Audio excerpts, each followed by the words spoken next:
Денес со гордост и со почит го одбележуваме ликот и делото на нашиот патрон,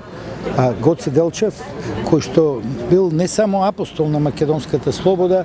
туку за неговото време и визионер и хуманист, кој што со изјавата дека го разбира светот како поле за културен надпревар меѓу народите во еден период на војни, создавање на нови нации, покажал дека наместо оружје може да игра голема улога и знаењето и културата. И токму ние како универзитет кој со гордост го носи неговото име, се трудиме да бидеме достоинствени наследници преку образованието, науката, развојот на културата, меѓународната соработка, да